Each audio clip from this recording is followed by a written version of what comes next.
So I think the next point for me, this all allowed us a big opportunity to just reassess our life and what do we want to do. Mm-hmm. Is On Purpose Investor in the podcast what we want to keep doing, or do we want to go invest more in rentals? Like, what do we want to do with our time? Yeah, it would. Because I know I want to work, but what do I want to do? Yeah, I'm still not completely, abandoned the plan of buying coin laundries. I know you brought that up today. I'll figure that out for you later. I just look forward to counting quarters, and I just add up a lot of quarters, and it equals like, oh, I had a $10,000 month in quarters. I want that to happen. You want to carry like 5-gallon buckets to the bank? No, I want to carry just like the rolly suitcases you see in the airport. Yeah. I want to do one of those into the bank. Okay. It's full of quarters. Well, our bank doesn't have a ramp or anything. It's just stairs.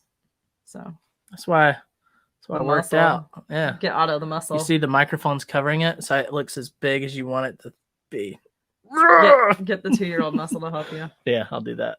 But I think it gave us the opportunity to just literally pause our life and look at what do we each want to be doing? Mm-hmm. What's the best setup for our family? And it was like a big blessing, I think.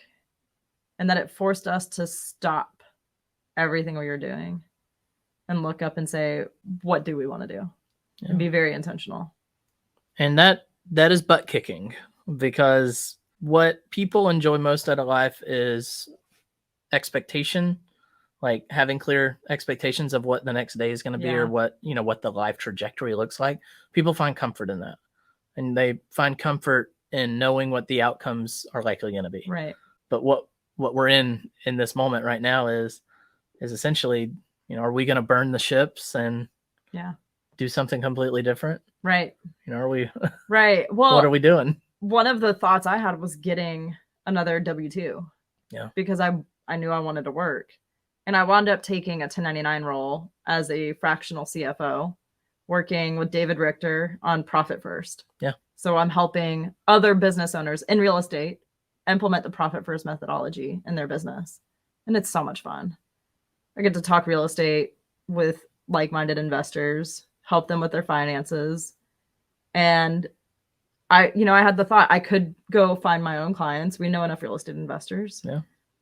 But if I do that, then that means I'm not going to be able to do the podcast and help build out the program we want to build out for On Purpose Investors. So I just decided, you know what? I'm going to partner with David's company, let them bring me the clients while he's going out and speaking all over the place. And you just recently set him up with Better Life Tribe. Yeah. Where Tiffany reached out to the Better Life Tribe that Brandon Turner hosts, and got David speak to that mastermind group. Yeah. And I think he's coming on the podcast. We need to talk with him and get that situated. But we are implementing Profit First in our real estate business, and it's really changing the way our finances are run. I know you don't know a lot about that yet, but you will soon. I sure will. But it's helping us automate the finances. Yeah. So that I'm not spending all my time on that, and I can work on the other things I want to work on. So I'm working on the things I want to work on and outsourcing the stuff I don't want to work on. That is the most beautiful thing to ever exist. Yeah. It's like it's who not how, but combined with some other elements. Yeah. Of essentially, Stephen Pressfield's put your ass where your heart wants to be in the seat. Right. That you want to be in. Now that book talks a lot more along the lines of imposter syndrome and just doing the job you wish you had, or doing the job you want to be successful at, right? And you end up having it. But in the same idea of your heart doesn't want to be in every role of this business. Right. No. And I don't want to build out web pages. Where your heart wants to be, that's the seat you're going to sit at. Yeah. And then you're going to who not how the rest. And then if, it's like, if I am dreading doing something, I'm going to outsource it. And I'm going, if we don't have the financial resources to outsource it, we're either going to find a way to increase revenue, or I'm going to go pick up another client in the CFO business to pay for what I need done for On Purpose Investor. Exactly.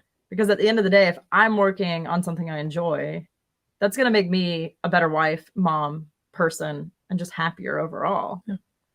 And if I'm not doing the stuff I don't want to do, like that just, I don't know, it just feels good. If you can Yeah, if you can live your life in alignment with your true purpose, that's where you start to see the dividends of your hard work. Right. Not just in the money you make, Right. and not just in the relationships you build, but the energy that you put off to others. Right. People are attracted to your energy. They want to be around you. And what does that usually bring? It usually brings in opportunity. Yeah. It usually brings in the things that you have been essentially trying to propel into existence. Yeah. And then people are always, wondering, like, how do people will things into existence? Well, it's all about attraction. It's like the attraction of energy. And I think it's that, plus you have to know what you want. And that's what Dream Life University was helping people find what they want. And some of the feedback we got was, yeah, that was great and it helped me a ton, but what's next? Yeah. And that's where our new program is going to have that what's next aspect to it. So I'm super excited to launch that. I'm thinking we're going to be able to launch it late summer, early fall. So stay tuned for that. And I guess we can go and announce we're in the works on a masterclass coming up. Yeah. So it'll be for sure under $100. And Eric's going to talk through some great stuff. We'll hash out the topic a little bit more, but yeah, be on the lookout. Be sure to follow us on social and email list and all that good stuff to hear what Eric's got coming. And I guarantee you it's going to be worth the price of it. If not, we're going to give you your money back. It's going to be about 2.5, 3 hours long, however long y'all want to make it with me. Yeah. And how long, how many soapboxes you get on? Soapboxes and vignettes. So vignettes. Yeah, I was going to say vignettes. Maybe I'll eat beignets while giving vignettes. So